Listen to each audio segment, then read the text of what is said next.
Hello, I'm Jake Soto. I saw that the creative development internship required me to submit a portfolio, so here it is, in video form. My time at California State University at Fullerton, majoring in theatrical production with an emphasis in lighting, has prepared me for many obstacles, from learning the base skills of rendering as well as the organizational skills of a stage manager, to being the assistant to one of your colleagues, to leading a crew installing one of the biggest shows in Haunt. The past few years have prepared me to take the next step in my career. I have provided you this short presentation to familiarize my work with you. While in school, I learned how vital it is to be able to render your ideas in order to communicate them clearly to other people. Orthographic projection, line, texture, points of emphasis, highlight and shading are all important in presentations.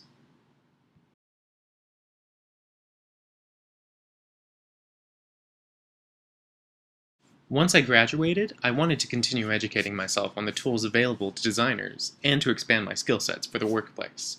I initiated this by starting to teach myself Adobe's Illustrator. Here are a few pieces that I have built, all performer action shots of friends of mine from various shows. As you can see, I tried to incorporate what I learned about highlight and shadow from rendering into these portraits. During my time at Cal State University at Fullerton, I accepted the position as property master for the Hansel and Gretel opera. This position was an excellent way to create the details in the set that leads to a better awareness of the world. This mysterious and pivotal figure is known as the Sandman. Being a creature of the enchanted forest that Hansel and Gretel find themselves lost in, I wanted his lantern to be a reflection of his home. The lantern flickered with 3 LEDs built into it, controlled by a wireless DMX receiver in the base. His walking staff was designed to remind people of a shepherd, a person of protective qualities. The Dew Fairy is a spirit that awakens the children after their slumber. I designed her wand also to have a naturally supernatural look. A sprig of Jersey willow was the base of the wand, crystals were used to create the morning dew, and a copper wire kept it together while adding a little bit of warmth to her appearance. The witch's house is modern and industrial. Everything was made with metal and tile. As a property designer, I figured that the best choice would be the simplest. Against all that metal, the only object made of wood would be the witch's wand, which was also her mixing spoon.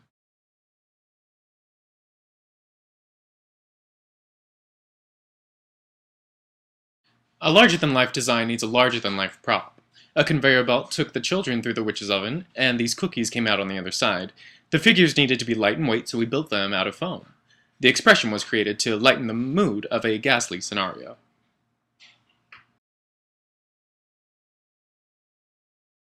Spoiler alert! After Gretel tricks the witch into the oven, frees the children after they've been captured from the witch, and are reunited with their parents, the oven releases the remains of the witch. As you can see, in order to differentiate her from the children, I added an apron and a more surprised expression to her face. This spring, I was the assistant lighting designer for the West Coast premiere of the Laramie Project, and Laramie 10 years later, in rep at the Chance Theater in Anaheim Hills. The exciting aspect of these two shows is that we have the same time to rehearse and tech both shows as that of a single show. As assistant lighting designer, I helped the lighting designer, Casey Woogerson, by assigning addresses, receiving, transporting fixtures, loading in fixtures, programming the show, taking notes, and when you finally stepped out to open Mickey and the Magical Map, finish and polish the remaining parts of the production. In the end, it was a very rewarding experience. In 2011, I was on the crew for the show Blood Drums, performed by Street Drum Corps at Not Scary Farm. I was the lightboard operator in a live bus show, allowing me to create a unique experience for each performance. This is the last number, but watch the volume. It does get a little loud.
Thank you for your time. I hope you've enjoyed my presentation. If you have any questions, please feel free to email me at jacobdsoto@gmail.com.